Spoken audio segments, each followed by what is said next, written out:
នេះឆ្ងាយតែបងត្រូវចាប់ឲ្យបានក៏ព្រោះតែអូននេះឆ្នះទៅបាក់ចិត្តលើកល្យានបងមិនជាលើវាសនាតែហេតុអ្វីដែលពេលបានជួបអូនធ្វើឲ្យបងនេះគិតថាពួកយើងដូចជាគូដែលទេវតាបានចែកកុំឆ្នាំងពេកបើហើយសម្រស់អូនឲ្យបងចាញ់បងក៏ញោះលេងព្រោះស្រឡាញ់ញោះលេងព្រោះតែខ្នាញ់នឹងអូនបងចង់ឲ្យគេផ្សេងឆ្ងាយស្រីបងខ្លាចថាពេលឆ្ងាយកាយពីថ្លៃឆ្ងាយដល់ហារតីបែរនឹងបែរជាបី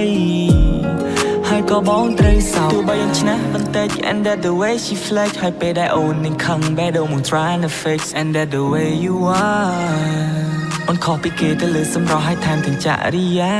មកអូនមួយក្រឡងហើយឲ្យអូនពាក់ធ្លាក់ស្មាអូនសុភាពតែកាចឲ្យបងពិបាកនឹងថាអូនស្អាតជាងគេទាំងអស់នារីនៅឋានកណ្ដាលឬមិនមែនកូនមនុស្សជាកូនទេវតាបងចង់តែនាំអូនចេញពីគេតែត្រៃមកខាងនៃផែនដីដែលមានតែបងនៅមានមេសាស្នេហ៍នៅកន្លែងដែលគ្មានអ្នកណារកឃើញទេឈ្មោះអញ្ចឹងនៅក្នុងបេះដូងมึงដូចជាពេជ្របងខ្លាចថាលែងមានថ្ងៃរេហើយមានតែថ្ងៃលេចបងខ្លាចថាមានរឿងកើតឡើងធ្វើឲ្យបេះដូងយើងក្រិចបងខ្លាចថាពេលវេលាមើលថែអូនអស់កតាបប្រកិច្ច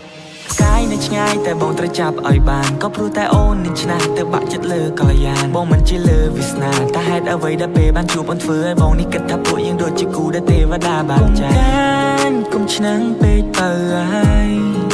សម្រស់អូនឲ្យបងចាញ់បងក៏ញោះលេងព្រោះស្រឡាញ់ញោះលេងព្រោះតែខ្នាញ់នឹងអូនបងចង់ឲ្យគេផ្សេងឆ្ងាយស្រីបងខ្លាចថាពេលឆ្ងាយកាយពីថ្លៃឆ្ងាយដល់ហារតីបែរនឹងបែរជាបីហើយក៏បងត្រូវសោកកុំឆ្នាំងពេកបើហើយ